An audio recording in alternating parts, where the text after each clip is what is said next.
का दिन हमारे लिए बड़ा महत्वपूर्ण होता है, हम सभी के लिए। गायत्री शक्तिपीठ में हम लोग आते हैं,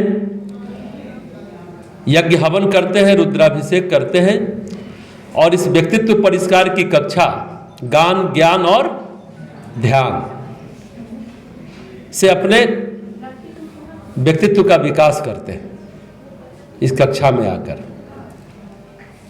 देखिए, ये कक्षा सामान्य कक्षा नहीं है। व्यक्ति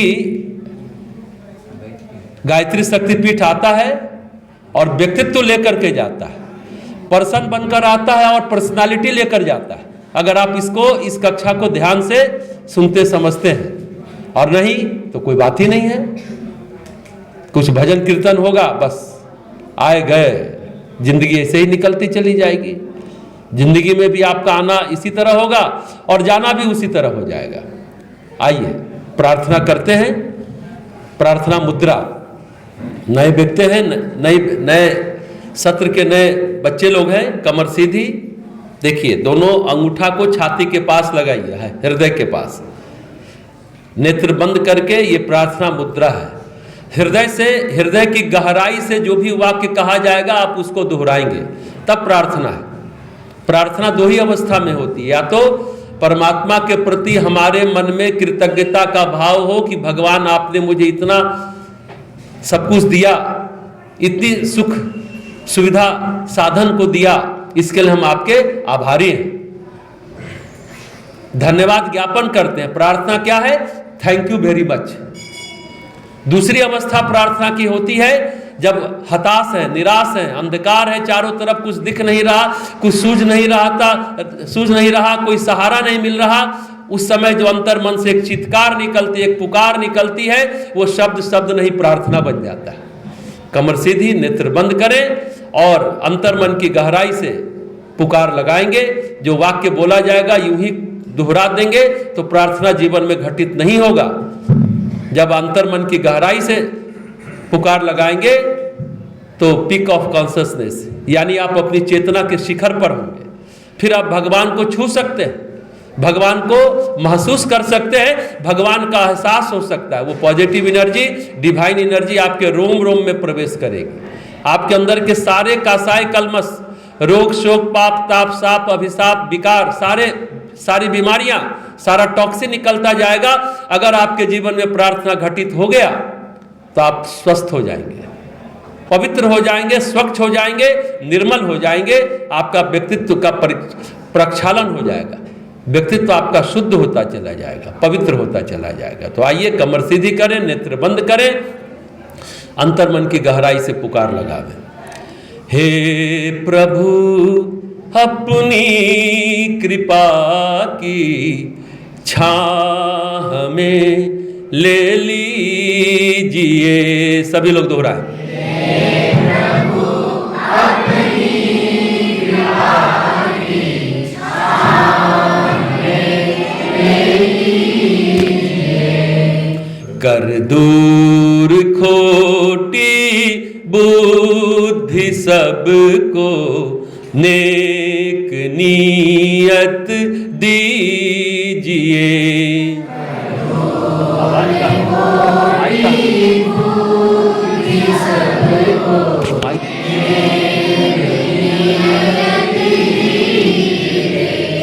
हे प्रभु अपनी कृपा की छाह हमें ले लीजिए।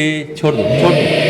प्रभु अपनी कृपा की छाह हमें ले लीजिए। करते रहें नित्य पुण्य हम, बचते रहें हर पाप से।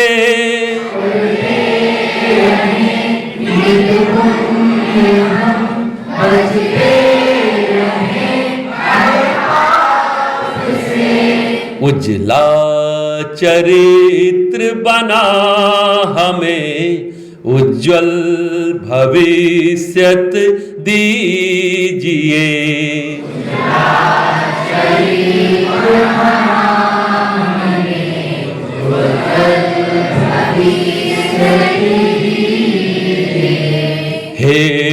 प्रभु अपनी कृपा की छाह में ले लीजिए।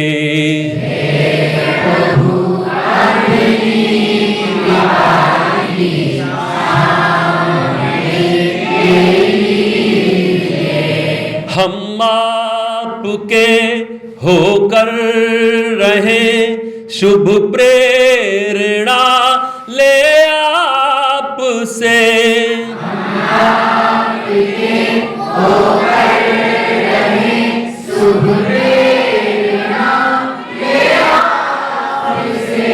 सुख बांट कर दुख ले बटा प्रभु भाव वह दे दीजिए।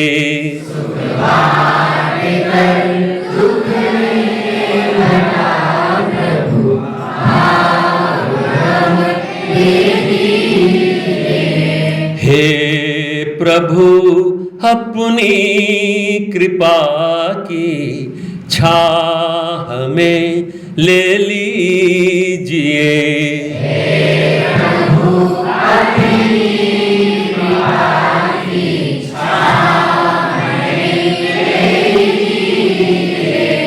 कर दूर खोटी बुद्धि सबको नेक नीयत दीजिए।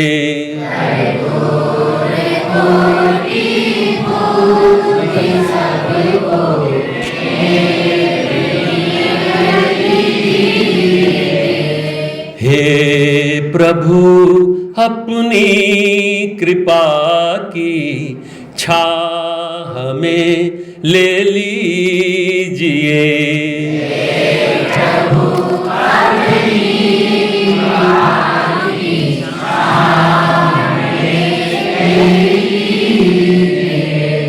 साप्ताहिक प्रार्थना के बाद सामान्य अवस्था में आ जाएं। अब गान ज्ञान ध्यान की इस कक्षा में व्यक्तित्व परिष्कार की कक्षा का दूसरा आयाम क्या है?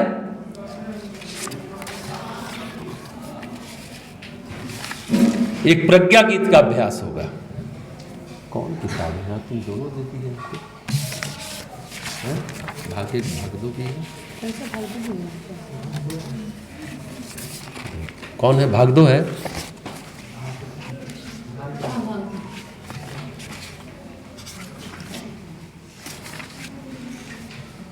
आइए पृष्ठ संख्या 4 निकाल लें।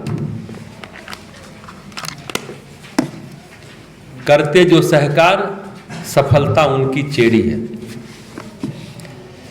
ये प्रज्ञा गीत ऐसा गीत है जो हमारे अंदर विवेक को जगाता है। सामान्य फिल्मी गाने गजल सुनते हैं आप, कुछ दर्द भरे नगमे भी सुनते होंगे आप, कुछ उत्साह उल्लास बढ़ाने वाला पैर थिरकाने वाला भी संगीत आप सुनते होंगे कि यूं ही सुनते हैं कि पैर थिरकने लगता है। ये पाश्चात्य संगीत का है। और शास्त्रीय संगीत सुनते हैं तो सिर झूमने लगता है। पाश्चात्य संस्कृत और संगीत और शास्त्रीय संगीत में यही फर्क होता है। भजन कीर्तन करते हैं तो भी मन निर्मल होता है। समर्पण के साथ, पूरे विश्वास, पूरे निष्ठा के साथ, श्रद्धा और भक्ति के साथ भजन को गाते हैं जो अभी हम लोगों ने गाया, तो मन निर्मल होता है जैसा आपने भी प्रार्थना में किया। लेकिन ये प्रज्ञा गीत ऐसे शब्दों का चयन है, ऐसे पॉजिटिव एनर्जी वर्ड से आती है कि आपके अंदर तत्काल उत्साह और उल्लास का संचार होता है। इस प्रज्ञा गीत में ऐसे ऐसे वाक्य आपको मिलेंगे जो आपको एक सही दिशा देता है। और सही दिशा होगी कि तो आपकी दशा भी सही हो जाएगी। दिशा सही होनी चाहिए। और अधिकांश गीतों में शुरू में युग की समस्याओं का, आज के समय की समस्या का वर्णन होगा, अंतिम अंतरा में उसका समाधान भी होगा। ऐसे प्रज्ञा गीत है जो वास्तविकता का सामना करने की सामर्थ्य प्रदान करता है, शक्ति प्रदान करता है, वो दृष्टि, वो समझ, वो बोध पैदा करता है प्रज्ञा गीत। तो आइए इस भाव से गीत को दोहराएंगे। करते जो सहकार सफलता उनकी चेरी है, सफलता उनकी चेरी है। गाइए। करते जो सहकार सफलता उनकी चेरी, पीछे से आवाज नहीं आ रही।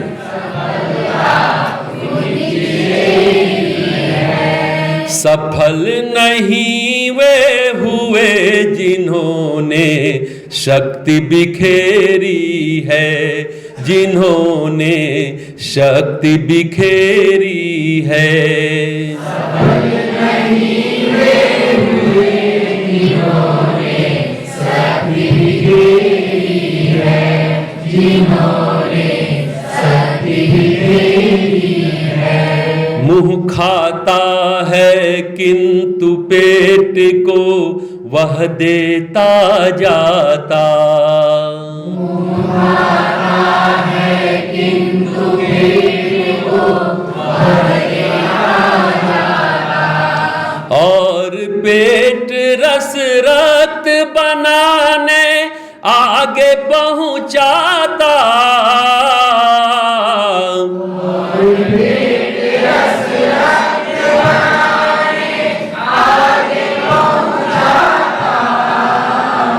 हृदय बांटता रक्त लगाता, हृदय बांटता रक्त लगाता, स्वयं न देरी है, सफलता उनकी चेरी है, सफलता उनकी चेरी है। करते जो सहकार सफलता उनकी चेरी है, सफलता उनकी चेरी है।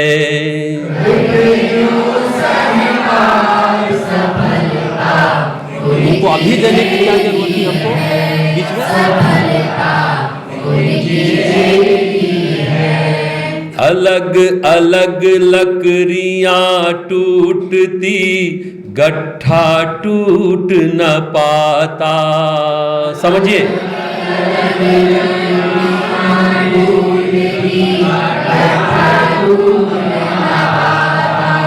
खाद और जलवायु मिले तो वृक्ष बड़ा हो जाता।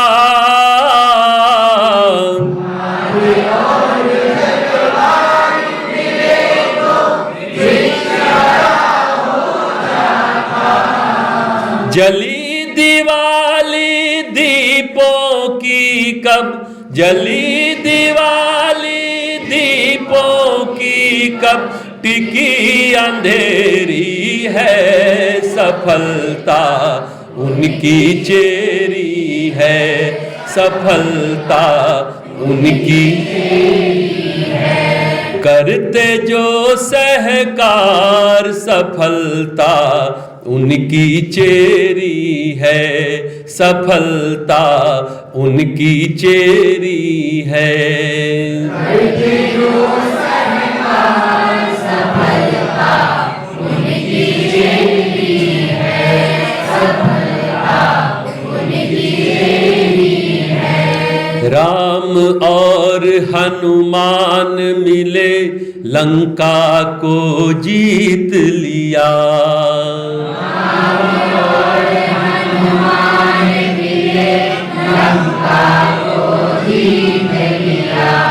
शिवा समर्थ मिले तो अपने युग को बदल दिया,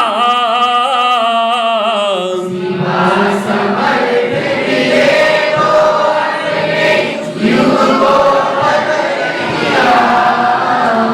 विजय सदा संगठन शक्ति की, विजय सदा संगठन शक्ति की करती फेरी है, सफलता उनकी चेरी है, सफलता उनकी चेरी है। करते जो सहकार सफलता उनकी चेरी है, सफलता उनकी चेरी है, करते जो सहकार सफलता उनकी चेरी है, सफलता उनकी चेरी है। हम भी साधन समय शक्ति श्रम व्यर्थ नहीं खोवे, हम भी साधन समय शक्ति श्रम व्यर्थ नहीं खोवे। युग सृष्टा के संगी साथी सहयोगी होवे,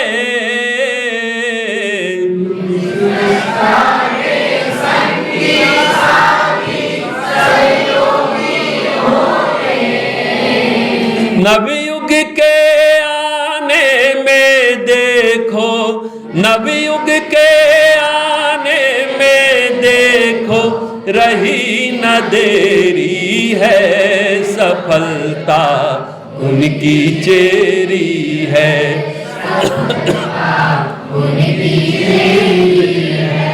करते जो सहकार सफलता उनकी चेरी है, सफलता उनकी चेरी है।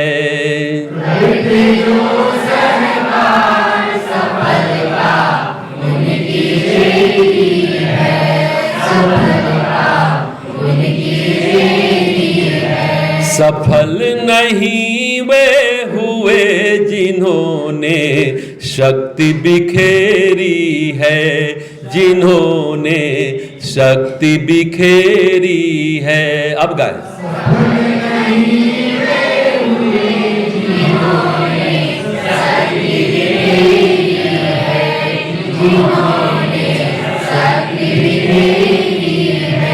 करते जो सहकार सफलता उनकी चेरी है, सफलता उनकी चेरी है।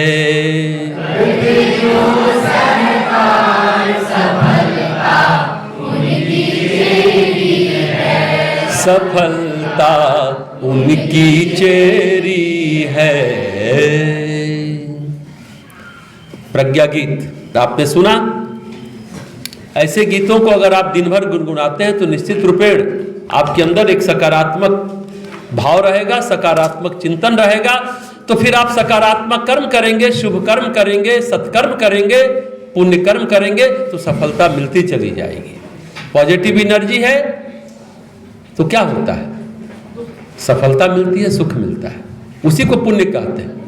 नेगेटिव एनर्जी है, आपके अंदर नेगेटिव थिंकिंग है, वही पाप है और वही दुख को प्रदान करता है। ऐसे गीत, ऐसे भजन कीर्तन, यज्ञ हवन, रुद्राभिषेक, प्रार्थना, ध्यान आपके अंदर सकारात्मक ऊर्जा को बढ़ाता है। इसलिए पूजा पाठ करना चाहिए। कोई ऐसा नहीं है कि कोई जादू होगा, कोई चमत्कार होगा कि कोई आपके जीवन में कुछ बिना कुछ कर्म किए सफलता मिल जाएगी। लेकिन कर्म की दिशा क्या होनी चाहिए, यह बहुत ही महत्वपूर्ण है। चेरी का मतलब जानते हैं, कोई बताएगा? सफलता उनकी चेरी है। हाँ बोलो, कौन बोला? क्या? हाँ दासी। तुम पुरानी लड़की है, तुमको नहीं बोलना चाहिए, तुम लोग को सिखा चुके हैं वो, इसलिए फटाक से बोल दी। नए बच्चों को बोलने दो। चेरी मतलब दासी। कहते करते जो सहकार, जो सहयोग, सहकार से चलते, नहीं हम जीवन में आगे बढ़ जाएं और सब पीछे रह जाए तो असफल हो जाएगा, फाइनली जीवन में डिप्रेशन में जाएगा, अहंकार में जो होगा, समझे ना? नहीं तो सफलता उनकी दासी हो जाएगी। ठीक है ना? एक लाइन में सफलता की परिभाषा, सभी जीवन में सफल होना चाहते हैं, आप लोग विद्यार्थी जीवन में हैं, सफल होना चाहते हैं तो ये बहुत आवश्यक है। हमने कहा भी पॉजिटिव इमोशन को बढ़ाने की बात। सफल होने के लिए क्या होना चाहिए? एक बात तो हम लोगों ने की कि सहयोग सहकार पूर्वक रहें और अपनी शक्ति को संजो कर रखें, अपने श्रम, समय, साधन को यूं ही बर्बाद ना होने दें। अभी इस गीत में आपने सुना। लेकिन एक और नया कंसेप्ट है, शायद आप लोग जानते भी होंगे। जीवन में सफल होने के लिए परीक्षा में सफल होने के लिए, परीक्षा में पास होने के लिए क्या चाहिए आपको? बोलिए। नॉलेज। और बोलिए आप लोग, कुछ बोलो, तुम लोग नई लड़कियां बोलो। क्या? एनर्जी। अच्छा, शक्ति तो वही हो गया ना, कुछ नया बोलो। जो बुद्धिमान होते हैं वो सफल होते हैं, प्राय ये कॉन्सेप्ट है ना। बुद्धिमान व्यक्ति जिनका आईक्यू लेवल बढ़िया है वो जीवन में सफल होते हैं। आईक्यू मतलब उसका फुल फॉर्म क्या है? नए पुराने लड़के मत बोलिए, नए लड़कों को बोलने दीजिए, फिर इनका विकास कैसे होगा जब आप ही बोलते रहेंगे। आईक्यू का फुल फॉर्म हम पूछ रहे हैं, तुमको भी नहीं बोलना है ना, पुरानी है तुम। आईक्यू अभी कोई बोला फिर डर से चुप हो गया, संकोच क्यों हो रहा है? झिझक। गलती भी पूरे कॉन्फिडेंस के साथ करो, मुझे तो मजा आएगा। आईक्यू मतलब इंटेलिजेंस कोसेंट। हिंदी में क्या बोलेंगे? वो लड़की अभी बोल चुकी, बुद्धि लब्धि। हार्वर्ड विश्वविद्यालय के एक मनोवैज्ञानिक है, उनका नाम है डेनियल गोलमैन। उन्होंने एक पुस्तक लिखी है और एक नया शब्द क्वाइन किया, इमोशनल कोसेंट। समझे ना? नया शब्द बना है। वो लिखते हैं कि जीवन में सफल होने के लिए आईक्यू की भूमिका, बुद्धि की भूमिका, बुद्धि लब्धि की भूमिका मात्र 20% है। जीवन में सफल होने के लिए भावना की भूमिका, इमोशन की भूमिका 80% है। हम लोग चाहते खूब तेज हो, ऐसी दवा खाएं कि बुद्धि तेज हो, बुद्धि बुद्धि बुद्धि बुद्धि करते रहते हैं। और ये बात सही है, हमारे प्राचीन ऋषि मनीषियों ने भी ये बात कही है कि इमोशन को संभालिए। हम लोग इमोशन को नहीं संभालते। 80% आप भावनात्मक रूप से कितने मजबूत हैं। दुनिया में बहुत सारी समस्याएं हैं, बहुत सारे प्रॉब्लम हैं, उसमें कई समस्याओं में सबसे महत्वपूर्ण समस्या है भावनात्मक अतृप्ति। भावनात्मक रूप से आज का इंसान संतुष्ट नहीं है, तृप्त नहीं है, भावनात्मक विक्षोभ में जीता है। ये बहुत विडंबना है। सुख साधन सुविधा बढ़ गए लेकिन आदमी खुश नहीं है, प्रसन्न नहीं है, आनंदित नहीं है, क्योंकि भावना कहीं ना कहीं विसंकलित है, बिखरी हुई है। आज का इंसान मेंटली शार्प है, इमोशनली वीक है, इसलिए तो फेल कर जाता है, इसलिए असफल होता है, घर से भाग जाता है, आत्महत्या कर लेता है, लड़ाई कर लेता है। व्यक्तित्व परिष्कार की इस कक्षा में इमोशन पर बात कर रहे हैं आज हम आपको। और जीवन में सफल होना चाहते हैं तो बहुत जरूरी है। वेदमूर्ति तपोनिष्ठ पंडित श्री राम शर्मा आचार्य, जो इस गायत्री परिवार के सूत्र संचालक हैं, अखिल विश्व गायत्री परिवार जिसका केंद्र हरिद्वार है, पूरे 132 देशों में जिसकी शाखा है, जिसके वो जनक हैं, सृजता हैं, उन्होंने एक बहुत अच्छी बात कही। व्यक्तित्व को गढ़ने के लिए, व्यक्तित्व के निर्माण के लिए क्या कहा? भावना की नींव पर व्यक्तित्व की इमारत गढ़ी जाती है। कैसे? जैसी भावना होगी वैसा आप विचार करेंगे, क्यों? और जैसा विचार करेंगे वैसा ही कर्म करेंगे, क्यों? और जैसा कर्म करेंगे लगातार करते करते वही आपकी आदत होगी, आदत बन जाएगी ना। वही आदत लंबे समय बाद आपका स्वभाव बनेगा, वही स्वभाव आपका क्या कहलाएगा? फिर चरित्र बन कहलाएगा। और जैसा चरित्र होगा वैसा भविष्य होगा, वैसा आपका भाग्य होगा। जान लीजिए, एक एक स्टेप बाय स्टेप समझिएगा। उल्टा सोचिए, अगर हम अपने अच्छे भविष्य का निर्माण करना चाहते हैं, भाग्य को सौभाग्य में बदलना चाहते हैं, तो हमें अच्छे चरित्र का निर्माण करना होगा। अच्छा चरित्र कब होगा? जब हमारा अच्छा स्वभाव होगा। अच्छा स्वभाव कब होगा? जब हमारी अच्छी आदतें होंगी। और अच्छी आदतें कब होंगी? जब हम अच्छा कर्म करेंगे, अच्छे कर्म करेंगे। अच्छे कर्म कब करेंगे? जब हमारे अंदर अच्छे विचार होंगे। और अच्छे विचार कब होंगे? जब हमारे अंदर अच्छा भाव होगा। अच्छा भाव होगा। भावना के नींव पर व्यक्तित्व की इमारत गढ़ी जाती है। अच्छे भविष्य के लिए आपको अच्छा भाव चाहिए, इमोशन सही होना चाहिए।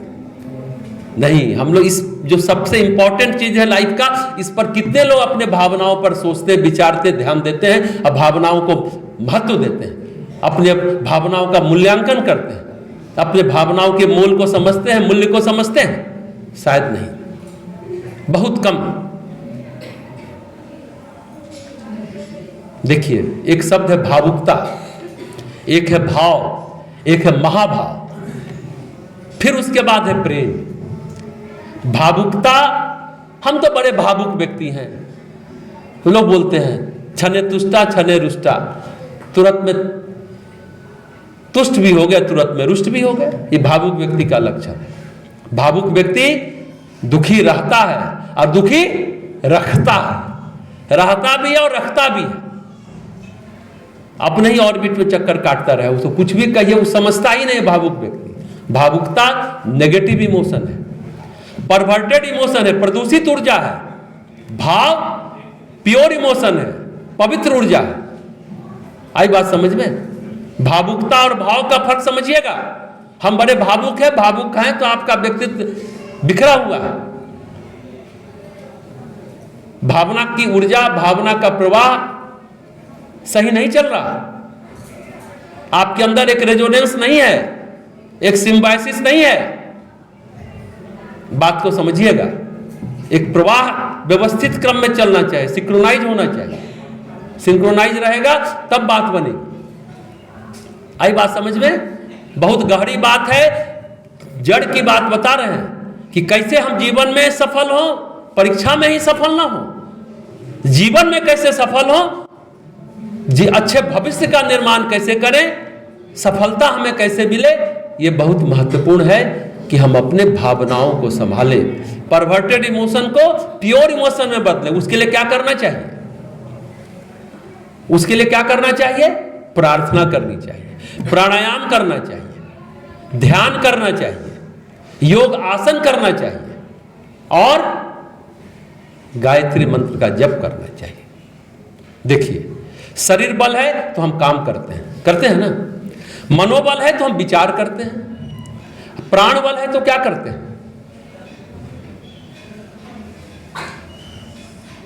हम अपने इमोशन को संभालते हैं, हम अपने भावनाओं को संभाल पाते हैं, प्रेम कर पाते हैं, प्रेम प्राप्त कर पाते हैं, रिश्ते बना पाते हैं, रिश्ते निभा पाते हैं। आज रिश्ता क्यों नहीं चल रहा? क्यों नहीं चल रहा रिश्ते? सबके पीछे भावनात्मक ऊर्जा में प्रदूषण है, विकृति है, भावुकता है, भाव नहीं है। आज रिश्ते सभी बिखर रहे हैं, चाहे पति पत्नी हो, भाई भाई हो, पिता पुत्र हो, दो मित्र हो। सबसे दुर्भाग्य है, विडंबना है आज के समय की कि बुद्धि तो विकसित हुई, उसके साथ साथ अहंकार भी विकसित होता चला गया। और अहंकार आपको विकसित नहीं होने देगा। अहंकार रूपी पत्थर के नीचे जीवन का मर्म दबा रह जाता है और अहंकार बड़ा भयभीत होता रहता है। हम गए, हम खड़ा नहीं हुआ, हमको प्रणाम नहीं किया, बस नेगेटिव थिंकिंग हुआ, नेगेटिव वाइब्रेशन निकलेगा। अब तो सामने वाला व्यक्ति वो नेगेटिविटी को झेलेगा नहीं, आपको देख के भी भाग जाएगा, 2 मिनट आपके पास नहीं बैठेगा। ये बहुत विडंबना है। बुद्धि का विकास हुआ लेकिन उससे ज्यादा अहंकार का विकास हुआ। इस बात को समझिएगा।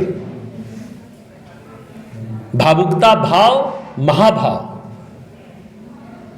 महाभाव जो चैतन्य महाप्रभु का है, थोड़ा भाव से ऊंची ऊपर की कक्षा है।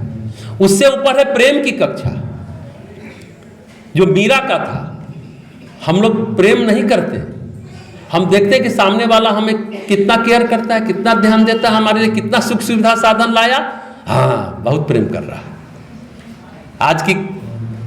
आज की सोच क्या है जितनी लंबी कार उतना बड़ा प्यार, यही है ना। जितनी लंबी कार उतना बड़ा प्यार। ये नहीं है, ये नहीं है। इस बात को समझिएगा। इमोशन पर ध्यान दीजिए। हमने कहा शरीर बल है तो आप काम करते हैं, मनोबल है तो विचार करते हैं, प्राण बल है तो अपने भावनाओं को शुद्ध करते। प्राण, शरीर से ऊर्जा है, मन में ऊर्जा है, प्राण में भी ऊर्जा है। ये प्राण ही दोनों को कहिए कमांड करता है। प्राण पर हम लोग ध्यान ही नहीं देते। प्राणवायु मतलब क्या होता है? कोई बोलेगा प्राणवायु? पुराने लोग छोड़े, नए लोग बोलेंगे। प्राणवायु का मतलब कोई नहीं जानता। हम लोग किस कारण जीवित हैं? कौन सी सांस लेते हैं? ऑक्सीजन लेते हैं, तो प्राण वायु कहलाएगा ना जी। तो क्यों नहीं बोलते हो तुम लोग? ऐसे बोलो ना, प्राण वायु मतलब ऑक्सीजन लेवल बढ़ाइए अपने अंदर का।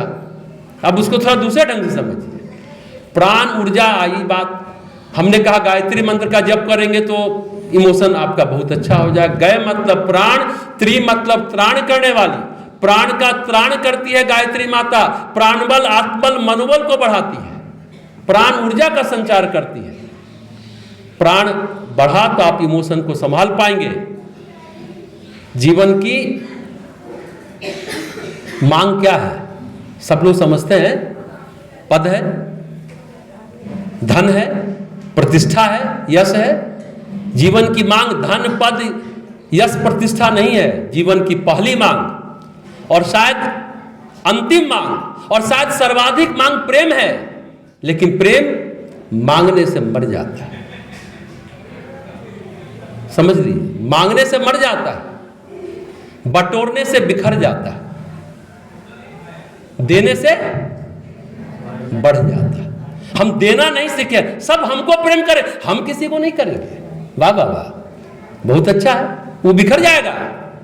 छोटी छोटी बात हम आपको समझा रहे हैं। प्रेम मांगने से दुर्गंधित हो जाता है, प्रदूषित हो जाता है, मर जाता है। बांटने से बढ़ जाता है, बटोरने से बिखर जाता है। उसी तरह खुशी भी है। बांटने से खुशी बढ़ती है, अब बटोरने से बिखर जाती है। ये फंडामेंटल लाइफ का है। इस जीवन के मूलभूत तत्व को समझने की कोशिश करिए। अगर ये नहीं है, आप सफल हो जाइए ना, खूब पैसा कमा लीजिए ना। अगर आपके जीवन में रिश्ते नहीं है, परिवार नहीं है, प्रेम नहीं है, वही रुपया काटने को दौड़ेगा, बोझ बन जाएगा। एक समय रुपया बहुत सुरक्षा का एहसास देता है, खुशी भी का एहसास देता है। नहीं, हम लोग भी बचपन में पिताजी पैसा देते थे परीक्षा देने, कंपटीशन देने, पटना गए, दिल्ली गए, बनारस गए। अब खर्च हो गया। पॉकेट में पैसा है तो भूख नहीं लगती थी। ट्रेन में चिनिया बादाम वाला आया, मूंगफली वाला आया, झाल मुढ़ी वाला आया तो भूख है, पैसा खरीद सकता है। जब पैसा नहीं रहता था तो लगता था ये भी खा ले, वो भी खा ले। होता है ना जी, ऐसी बातें होती है कि नहीं? तो पैसा एक समय बहुत सुरक्षा का एहसास देता है, एक समय तक खुशी भी देता है। लेकिन एक समय बाद पैसा सिर्फ कागज का टुकड़ा लगता है, धन कुछ नहीं होता। अगर प्रेम नहीं है जीवन में, अगर तृप्ति नहीं है, संतुष्टि नहीं है, खुशी नहीं है, प्रसन्नता नहीं है, आनंद नहीं है, तो जीवन बोझ हो जाता है। कैसी चल रही है जिंदगी? हाँ, कट रही है। ऐसे ही बोलिएगा, कट रही है। अरे जीवन आप कट रहे हैं, जीवन नहीं कट रहा। कैसा समय कट रहा? आप समय को नहीं काट रहे, समय आपको काट रहा है।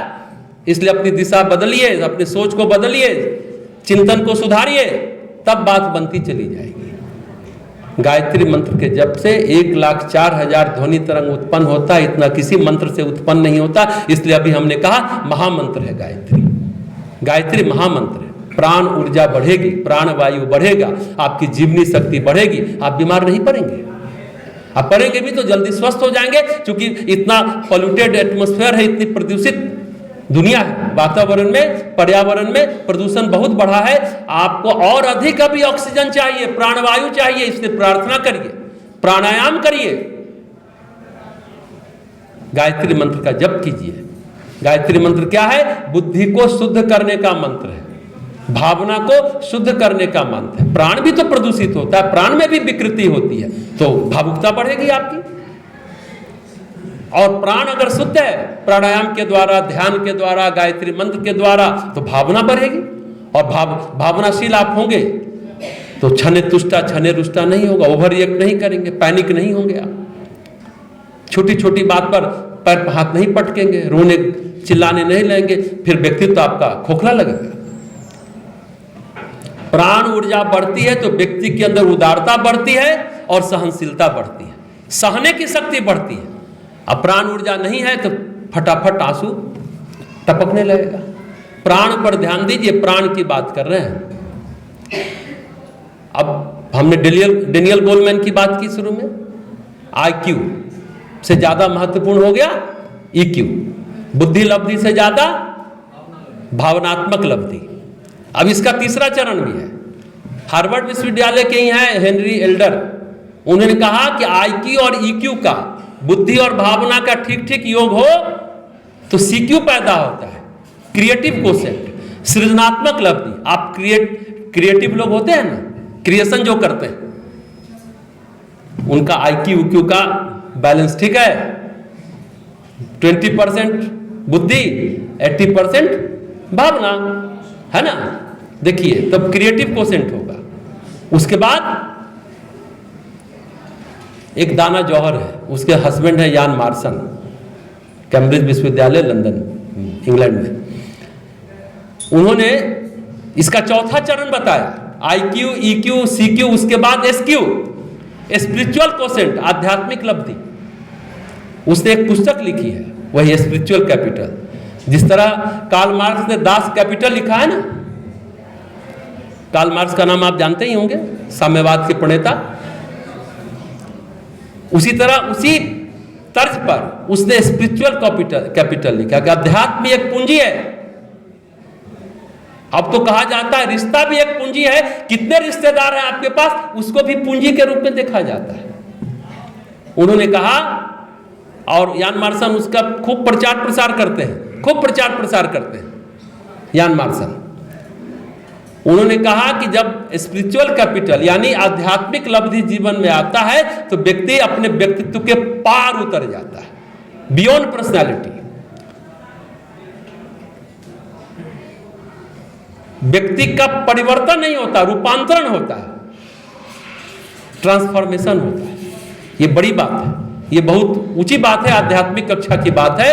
लेकिन आप IQ EQ और CQ तक भी आप जीवन में सफल होते हैं अगर क्रिएटिव कोशेंट आ जाता है, सृजनात्मक लब्धि आपके अंदर आ जाती है, तो आप जीवन में बहुत आगे चले जाएंगे। भौतिक रूप से भी सफल होंगे और आंतरिक रूप से भी, अंदर से भी आप तृप्त होंगे, संतुष्ट होते चले जाएंगे। बहुत गहरी बात है। और एक बात जानिए,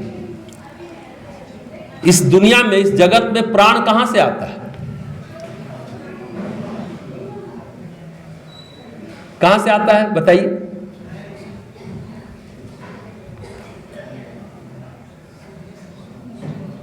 नहीं जानते हैं?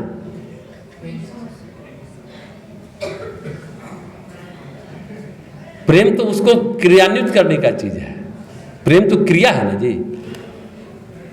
आता कहां से है? प्राण आता कहां से है?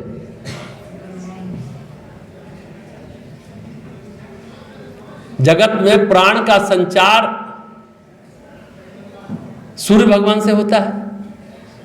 सूर्य को जगत की आत्मा, अभी आपने छठ पर्व मनाया ना, वैज्ञानिकों के लिए छठ क्या है, सूर्य क्या है? आग का गोला है धधकता हुआ, यही बस। उससे सर्दी गर्मी तमाम तरह की बातें हैं, लेकिन हम लोगों के लिए थोड़ा ऊपर है। सूर्य का 3 स्वरूप है, आधि भौतिक, आधि दैविक और आध्यात्मिक। सूर्य का जो भौतिक लाभ है, दृश्य जगत में लाभ है, वो वैज्ञानिक लोग जो आधि भौतिक लाभ बताते हैं, स्थूल। लेकिन उसका आधि दैविक है, वो सूक्ष्म है। आप पानी में खड़े होकर के सूर्य के साथ एकटक उसको अपलक शाम में और सुबह निहारते हैं। छठ पर्व में सूर्य उपासना करते हैं, अभी भी कैसे प्रतिदिन भी लोग करते हैं, उसमें विशेष रूप से करते हैं। वो एक तरह से छठ सविता देवता की उपासना का वार्षिक उत्सव है। 365 दिन करने वालों की पूर्णाहुति है छठ पर्व। उस दिन आप एकाकार होते हैं, उसके साथ एक हो जाते हैं। सविता देवता की शक्ति रोम रोम में प्रवेश कर रही है, प्राण तत्व। इसलिए कहता है सूर्य छठ पर्व किए तो बीमारी दूर हो गया, कुष्ठ रोग ठीक हो गया कृष्ण के पुत्र सांब का। तो सूर्य उपासना करने से एकाएक अगर तुम सूर्य के साथ खड़े रहोगे तो गर्मी आएगी, पता नहीं शरीर झेल पाए ना पाए। इसलिए पानी में खड़ा होता है कि टेम्परेचर मेंटेन रहेगा। अपने प्राचीन काल के ऋषि मनीषी ने कितना जबरदस्त बात कही। छोटी सी बात समझिए, छठ पर्व आप करते हैं, एकाकार होते हैं, वो प्राण तत्व को आप लेते हैं, प्राण ऊर्जा को लेते हैं। प्राण है तो फिर सब कुछ है। अभी तो प्राणी पर सारी बातें की कि क्या क्या फलाफल है। ये आधिदैविक स्वरूप है। वैज्ञानिकों ने अब अभी उनको पहुंचना है। हमारे पूर्वज, हमारे पुरखे वहां तक पहुंच चुके, उससे आगे भी पहुंच चुके। हमने कहा सूर्य का 3 रूप है, आधिदैविक, आधिभौतिक, आधिदैविक और आध्यात्मिक। सूर्य जगत की आत्मा है, इसका एहसास अभी सामान्य जनों को भी नहीं है। लेकिन ये पता है, बहुत लोगों को पता है कि सूर्य है तो सृष्टि चल रही है। सूर्य ना निकले 10 दिन तो क्या हो जाएगा, पता है, ये एहसास तो है उसकी। वो है तो सब है। और गायत्री मंत्र का देवता सविता, वो उगता हुआ सूर्य, स्वर्णिम सूर्य, लाल सूर्य, वो प्राण ऊर्जा को हम ग्रहण करें। आप स्वस्थ होते चले जाएंगे, आध्यात्मिक होते चले जाएंगे, आत्मिक स्वरूप आपका विकसित होता चला जाएगा उस भाव से अगर आप सोचते हैं। क्लियर? लेकिन कितने लोग हैं ईमानदारी से गायत्री माता के सामने, झूठ मत बोलिएगा, सूर्योदय के समय कितने लोग उठते हैं ईमानदारी से? दाहिना हाथ, चलिए दाहिना हाथ उठाओ ना जी, बायां उठाते हो। चलिए अब ईमानदारी से जो नहीं उठते हैं वो उठाइए, उठाइए। सूर्योदय के समय ईमानदारी से हाथ उठाइए। एक आध दिन मिस हुआ वो अलग बात है। चलिए फिर भी संतोषजनक है। बहुमत सूर्योदय के समय जगने वालों का है ना। देखिए कहा जाता है, डॉक्टर साहब बैठे हैं यहाँ, नालंदा मेडिकल कॉलेज के हेड ऑफ डिपार्टमेंट हैं, पैथोलॉजी के और प्रोफेसर हैं। रोगी को भी सूर्योदय और सूर्यास्त के समय जगा दिया जाता है। क्यों? सूर्योदय के समय वातावरण में ब्रह्म मुहूर्त में प्राण ऊर्जा का प्रवाह ज्यादा होता है। कहते हैं चंद्रमा ब्रह्म मुहूर्त में अमृत कलश समुद्र मंथन से जो निकला था तो उन्हीं को रखने दिया गया था ना, अमृत कलश।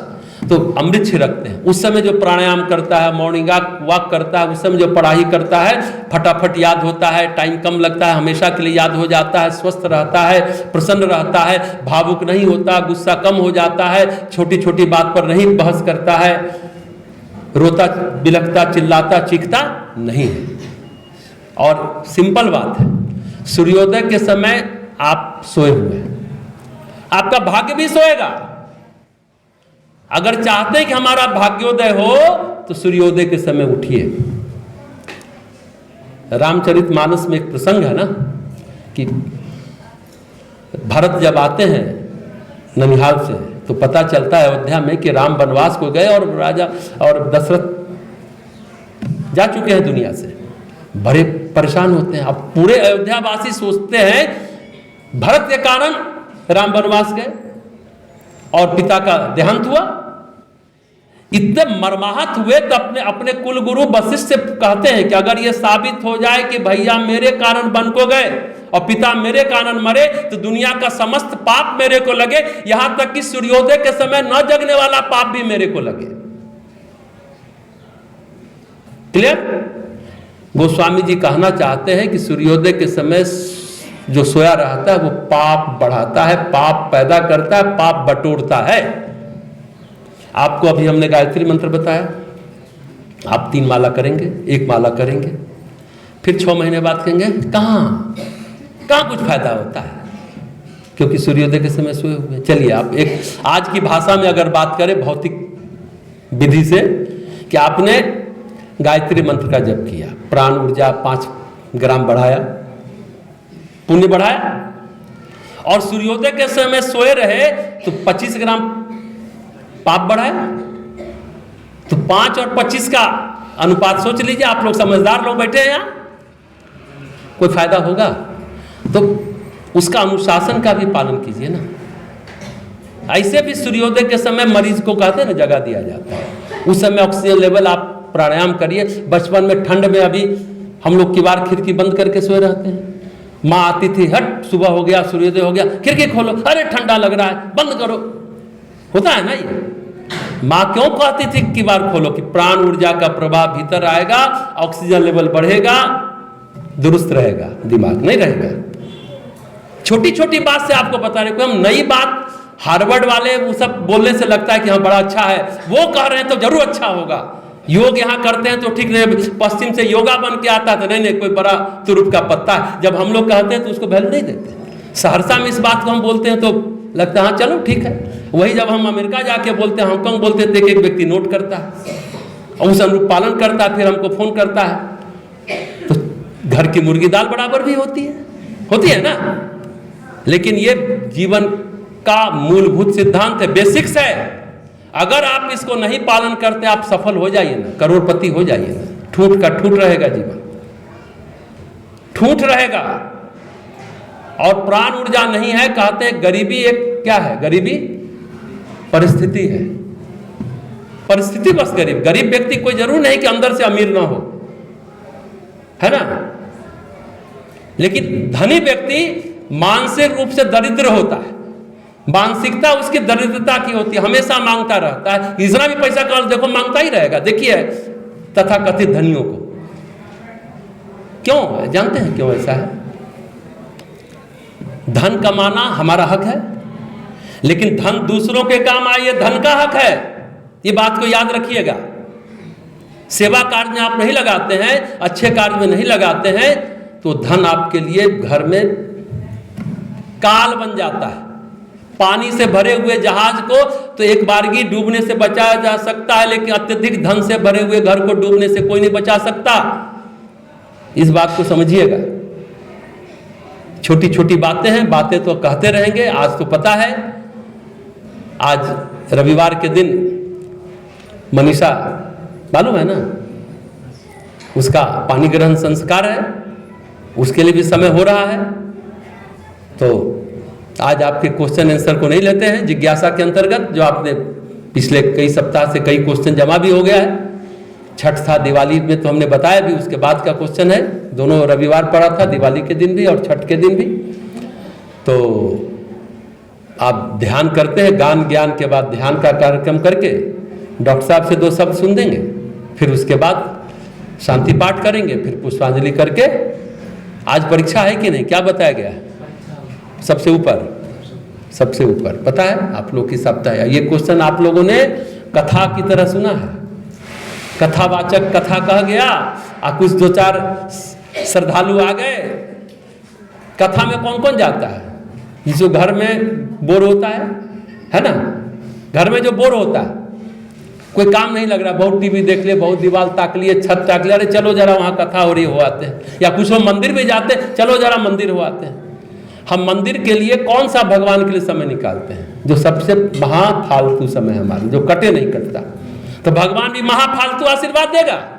आप अपने लाइफ का प्राइम टाइम भगवान के लिए लगाते हैं, जो प्राइम आशीर्वाद मिलेगा आपको, उनकी एकदम परम कृपा बरसेगी आप पर। आप ये भी सोचिएगा, मंदिर कब जाते हैं आप? जब समय काटे नहीं कटता। चलो जरा मंदिर हो आते हैं। कथा में भी वही लोग जाते हैं, बूढ़े बुजुर्ग लोग, कि चलो कुछ समय कट जाएगा, घर में तो बहू इज्जत देती नहीं है, यही है ना, तो चलो थोड़ा हो आते हैं। तो आप लोग भी कथा सुनने वाली मानसिकता में हैं। आप लोग को इससे क्वेश्चन पूछा जाएगा, पता है ना, 5 नंबर का क्वेश्चन है, आप लोगों ने नोट नहीं किया, क्या करेंगे आप? IQ, EQ, CQ पूछा जाएगा, SQ के कौन है, IQ के कौन है, प्रणेता तो क्या बोलिएगा आप, याद हो गया? अच्छा क्या कीजिएगा जरा बताइए, हम भी सोचते कि अगले सप्ताह आपसे ये प्रश्न पूछा जाएगा तो आप उत्तर कैसे देंगे? यह विज्ञान का सदुपयोग है कि दुरुपयोग है? लाइव चल रहा है, ये लाइव चल रहा है ना, उस पर देख करके नोट कर लेंगे। सदुपयोग है, हम यही चाहते थे कि तो आप लोग बोलिए कि क्या करने वाले हैं आप। अच्छा होगा लिखा कीजिए, और YouTube पर फिर 1 घंटा जो टाइम दीजिएगा और फिर नोट कीजिएगा, उससे अच्छा है कि आप अभी लिख लीजिए, एक रेजोनेंस बना रहता है। अगली बार से चलिए, अभी थोड़ा माहौल भी दूसरा है, ठीक है ना, चारों तरफ कोलाहल भी है। हालांकि मंदिर में उपासना करना बहुत शांत सुरभित सुरम्य वातावरण होता है ना। तो आज थोड़ा उत्सव का माहौल है ना, तो थोड़ा कम टाइम के लिए हम लोग ध्यान करते हैं, फिर शांति पाठ, फिर पुष्पांजलि करने से पहले डॉक्टर साहब से 2 शब्द सुनते हैं। कब सीधी कर ले। चलिए, नए व्यक्तियों के लिए ध्यान मुद्रा क्या है देखिए, ध्यान पहले समझ लीजिए, आंख बंद कर लेने से बात नहीं बनेगी।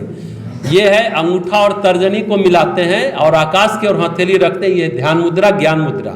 इससे याद जल्दी होगा, भूलेंगे नहीं, पढ़ाई में मन लगेगा, गुस्सा नहीं आएगा, धैर्य विकसित होगा, विवेक विकसित होगा। ये आकाश की ओर हथेली रखेंगे, अभी सामूहिक रूप से हम लोग करेंगे। जब अंतरिक्ष में जाएगा कई गुना होकर बरसता और हथेली रिसीव करता है। सामूहिक जप का यही लाभ है। ऐसे करते हैं आप, हथेली पृथ्वी की ओर रखते हैं तो यह चिन्मयी मुद्रा शरीर की नेगेटिव एनर्जी को पृथ्वी अवशोषित कर लेगी। आकाश की ओर हथेली रखते हैं तो आप हम सामूहिक रूप से जो पॉजिटिव एनर्जी कॉस्मोस में छोड़ रहे हैं, ब्रह्मांड में, वो लौट करके आप के हथेली को छुएगी। अगर सीधा है तो रिसीव कर लेंगे, ग्रहण कर लेंगे। पढ़ते समय भी आप, लिखते समय भी एक हाथ को ऐसे रखिए तो लगातार सीटिंग दे पाएंगे, लिख पाएंगे। ध्यान मुद्रा में इसी को, इसलिए इसको ज्ञान मुद्रा कहते हैं। चलिए, तो कमर सीधी कर लें, आंख बंद करें, उगते हुए सविता देवता का ध्यान करें, सूर्य का ध्यान, स्वर्णिम सूर्य, लाल सूर्य, हिमालय की छाया, गंगा की गोद, गंगा की गोद, हिमालय की छाया, ध्यान करें, विचार करें, उसी पर अपने को केंद्रित करें। वो प्रकाश, वो ऊर्जा हमारे अंदर आ रही, हमारा रोम रोम उसे ग्रहण कर रहा है, धारण कर रहा है। धीरे धीरे श्वास लें, धीरे धीरे श्वास छोड़ें, आते जाते श्वास पर नजर टिकाएं। ध्यान क्या है? ध्यान है मन का स्नान। ध्यान करने से मन नहा लेता है। शरीर को साफ करने के लिए हम लोग साबुन शैम्पू बहुत यूज करते हैं, लेकिन मन जो 24 घंटे क्या क्या नहीं सोचता रहता है, चित्र विचित्र कल्पना करता रहता है, कुत्सित ईर्ष्या द्वेष है, मन पर परत दर परत परत परत बैठती चले जाती है, मन दबा रहता है, मन बुझा रह जाता है। इसलिए तो नकारात्मकता आती है, इसलिए तो डिप्रेशन आता है, निराशा आती है। ध्यान क्या है? उन परतों को खरोच खरोच कर हटाता है।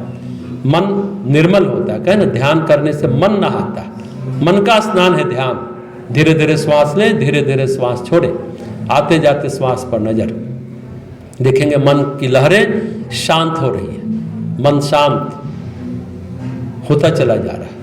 और जैसे ही मन शांत होगा, मन एकाग्र होगा, मन स्थिर होगा, आपके अंदर की ही प्रतिभा के नए आयाम का विकास होगा, नया डायमेंशन आपके पर्सनालिटी का खुलेगा। आपकी ही प्रसुप्त शक्ति, सोई हुई शक्ति जागृत होगी। आप ओजवान, तेजवान बनते चले जाएंगे, बलवान बनते चले जाएंगे। धीरे धीरे श्वास लें, धीरे धीरे श्वास छोड़ें, कमर सीधी, कंधा ढीला, सहज रहें, कोई तनाव नहीं, कोई दबाव नहीं शरीर पर। आते जाते श्वास को देखें, नासिका के अग्र भाग से श्वास भीतर जा रहा है, उस छुअन को महसूस करिए। भीतर जा रहा है, उसको देखिए। इंट्रोवर्ट होइए, अंतर्मुखी हो। आज हम बहिर्मुखी हो गए, एक्सट्रोवर्ट है। 900 टीवी चैनल है, सूचना क्रांति का युग है, सोशल मीडिया। 1 मिनट मन को विश्राम नहीं मिलता। मन ऐसे ही थका हुआ, बुझा हुआ रहता है। ध्यान मन को तरोताजा करता है, प्रार्थना मन को तरोताजा करती है। धीरे धीरे श्वास लें, धीरे धीरे श्वास छोड़ें, आते जाते श्वास पर नजर। और समझने की बात है, कुछ लोग बोलते हैं ध्यान करते हैं तो मन शांत होता है। नहीं नहीं, पहले शांति आती है जीवन में, फिर ध्यान घटित होता है। फिर हम लोग क्या कर रहे हैं, मेडिटेशन से पहले कंसंट्रेशन का अभ्यास कर रहे हैं, एकाग्र होने का अभ्यास कर रहे हैं। उसकी ये सारी प्रक्रिया बताई जा रही है। मेडिटेशन का फर्स्ट स्टेप है कंसंट्रेशन। पहला चरण एकाग्रता बढ़ाने का प्रयास। धीरे धीरे श्वास लें, धीरे धीरे श्वास छोड़ें। 3 बार ओम का उच्चारण करेंगे, होंठ से नहीं, कंठ से नहीं, नाभि से। 1,04,000 ध्वनि तरंग उत्पन्न होगा। आपके अंदर के सारे विकार, सारी परेशानियां दूर होती जाएंगी। 3 बार ओम का उच्चारण।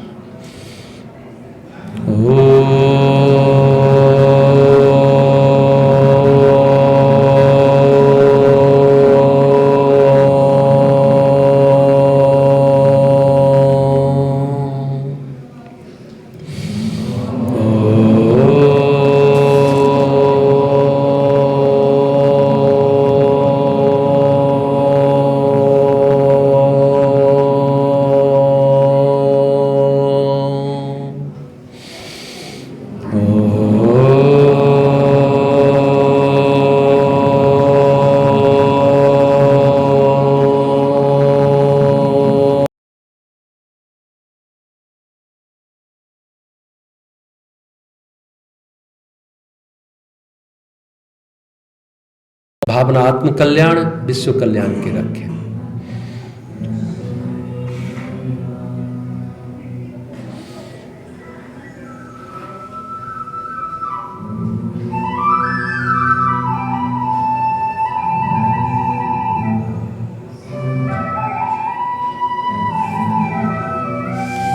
बंद करा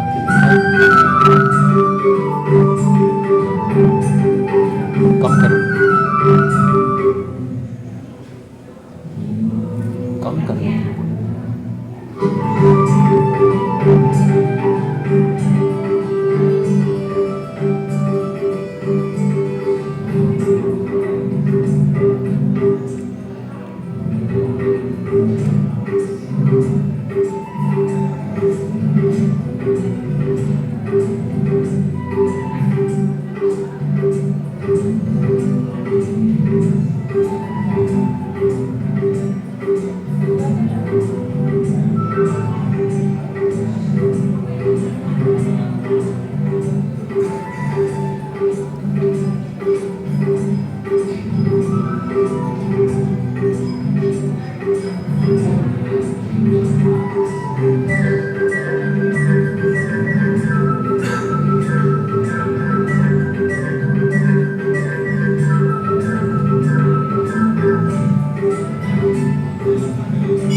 शांति शांति शांति। दोनों हथेली को हौले हौले लगे, गर्म करें, अपने ललाट पर, अपने चेहरे पर, आंख पर फिराएं। तंद्रावस्था से सामान्य अवस्था में वापस आए। अब मन में शांति हो, परिवार में शांति हो, समाज में शांति हो, शांति पाठ करते हैं। कमर सीधी कर ले, दोनों हाथ गोद में रखें, बायां हाथ नीचे, दाहिना हाथ ऊपर रखें। नेत्र बंद कर शांति पाठ करेंगे। जिन्हें मंत्र आता हो स्वर में स्वर बुलाकर बोलेंगे, जिन्हें नहीं आता हो सबके लिए शांति की कामना, शांति का भाव करते चलेंगे ना। ताइए शांति पाठ करते हैं। अच्छा, उससे पहले डॉक्टर साहब से 2 शब्द ही तो सुनना है ना। पुष्पांजलि और शांति पाठ उसके बाद करते हैं। डॉक्टर जायसवाल साहब आ जाएं। तुम भी बोलेगी ना? अच्छा, आप आइए।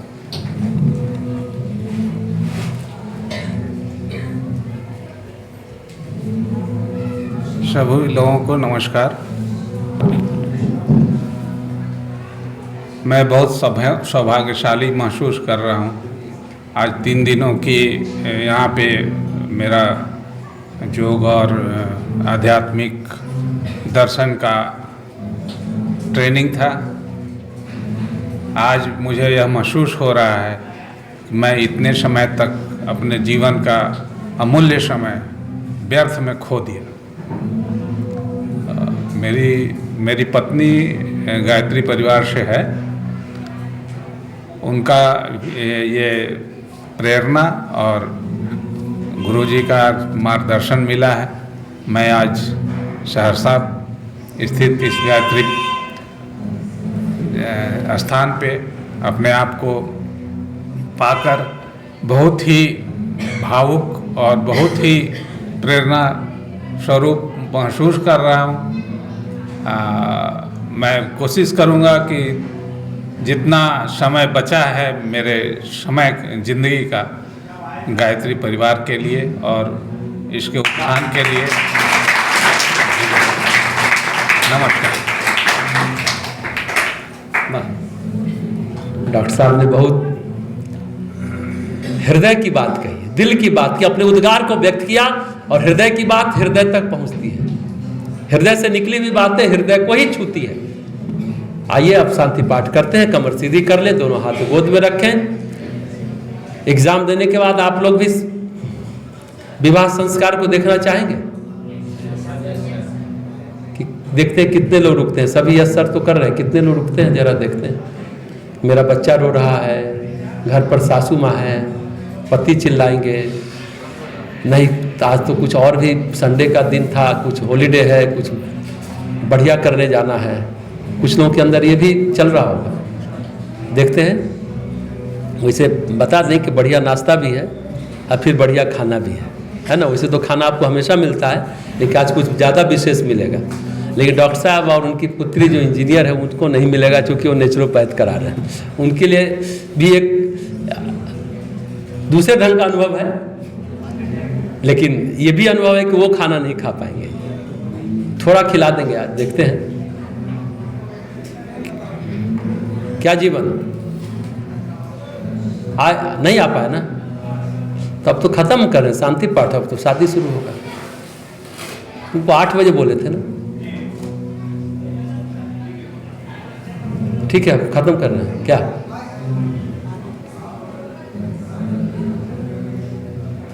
तो आप लोग शादी को एंजॉय करेंगे आज, लेकिन हल्ला नहीं करेंगे। देह हिलाएंगे डुलाएंगे नहीं। मोबाइल चलाते हैं ना, आज का एक्सरसाइज देह से नहीं होता है, 2 उंगलियों से होता है या 5 उंगलियों से। यही एक्सरसाइज होता है ना। इसी से एक्सरसाइज पूरी दुनिया कर रही है भाई। देह से, पूरे शरीर से व्यायाम हम लोग नहीं करते हैं।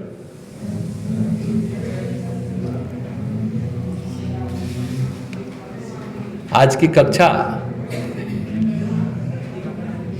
में प्रारंभिक बातें आपको बताई गई, प्रारंभिक बातें बताई गई हैं। आज की कक्षा में कि पहले सूर्योदय, कितने लोग सूर्योदय के समय उठेंगे जरा ये बताएं? आ जाओ, जाओ प्रजेश, इधर आ जाओ, यहाँ आ जाओ, इधर आ जाओ। अपने यहाँ का ही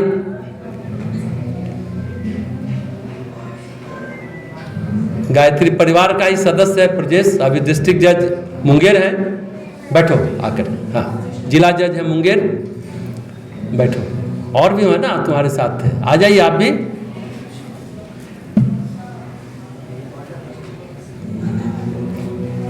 क्या हुआ, क्या हुआ प्रखर? क्या देर है? क्या बोले?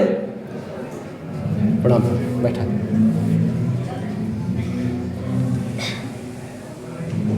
शांति पाठ करें? अच्छा, जैसा हमने कहा शांति पाठ ये बड़ा महत्वपूर्ण मंत्र है, पर्यावरण के संतुलन का मंत्र है। आप लोग इतने दिनों से सीख गए होंगे ना, 15 दिनों में, लेकिन कभी इसका अर्थ जाना आपने क्या है? ओम देव शांति। देव मतलब प्राणलोक, पृथ्वी शांत, पृथ्वी, आकाश, पाताल, धरती, प्राणलोक, अंतरिक्ष सभी शांत हो, वृक्ष वनस्पति शांत हो। इस मंत्र में ये कामना, ये भावना की गई है, हमारे ऋषियों ने किया है। ब्रह्म शांति, ब्रह्मा को भी शांति मिले, यहां तक कि शांति को भी शांति मिले, विश्व देवा शांति, हमारे पितरों को, हमारे पूर्वजों को भी शांति मिले। कितनी कामना है। सामान्य शब्दों में मन शांत हो, मन में शांति हो, परिवार में शांति हो, समाज में शांति हो, इतनी बात बोलते हैं।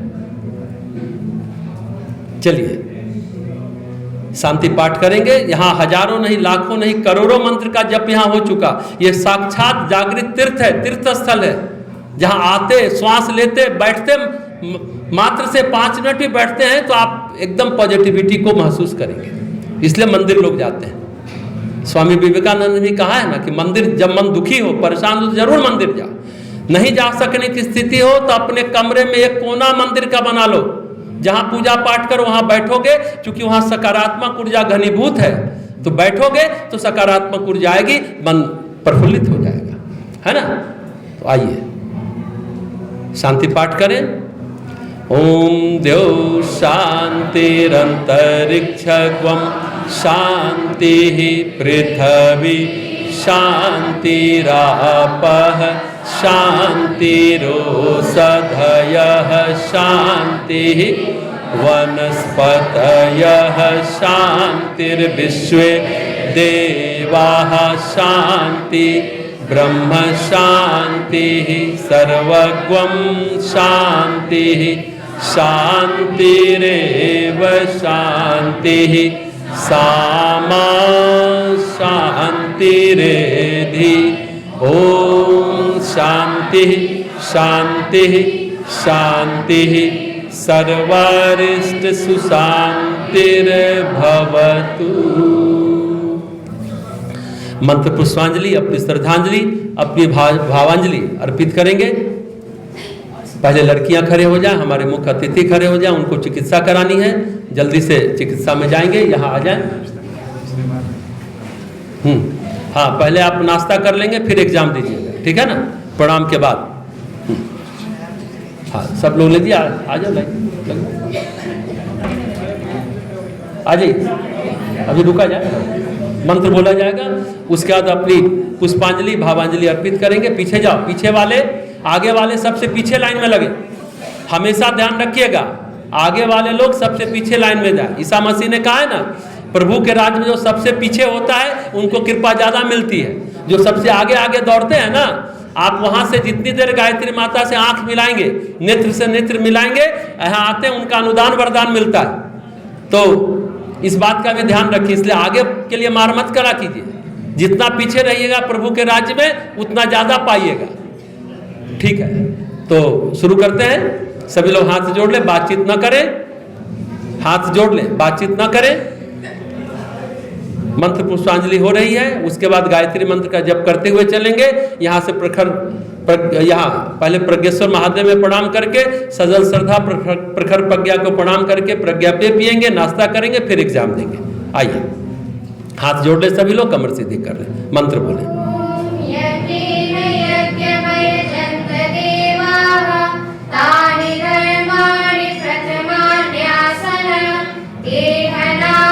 महिमानः सचन्त यत्र पूर्वे साध्याः सन्ति देवाः ॐ मन्त्रपुष्पाञ्जलिं समर्पयामि।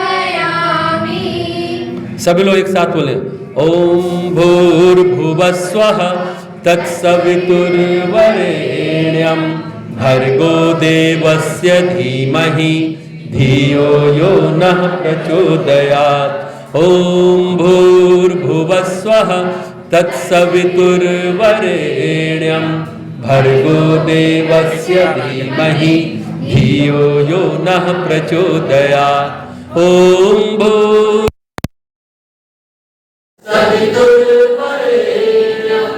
भर्गो देवस्य धीमहि धियो यो नः प्रचोदयात्। ओम भूर्भुवस्वः तत्सवितुर्वरेण्यं भर्गो देवस्य धीमहि धियो यो नः प्रचोदयात्। ओम भूर्भुवस्वः तत्सवितुर्वरेण्यं भर्गो देवस्य धीमहि धियो यो नः प्रचोदयात्। ओम भूर्भुवस्वः तत्सवितुर्वरेण्यं भर्गो देवस्य धीमहि धियो यो नः प्रचोदयात्।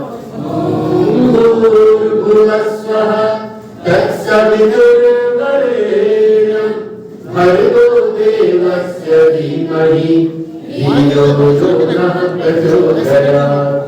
ओम भूर्भुवस्वः तत्सवितुर्वरेण्यं भर्गो देवस्य धीमहि धियो यो नः प्रचोदयात्। ओम भूर्भुवस्वः तत्सवितुर्वरेण्यं भर्गो देवस्य धीमहि धियो यो नः प्रचोदयात्। ओम भूर्भुवस्वः तत्सवितुर्वरेण्यं भर्गो देवस्य धीमहि धियो यो नः प्रचोदयात्। ओम भूर्भुवस्वः तत्सवितुर्वरेण्यं भर्गो देवस्य धीमहि धियो यो नः प्रचोदयात्। ओम भूर्भुवस्वः तत्सवितुर्वरेण्यं भर्गो देवस्य धीमहि धियो यो नः प्रचोदयात्। ओम भूर्भुवस्वः तत्सवितुर्वरेण्यं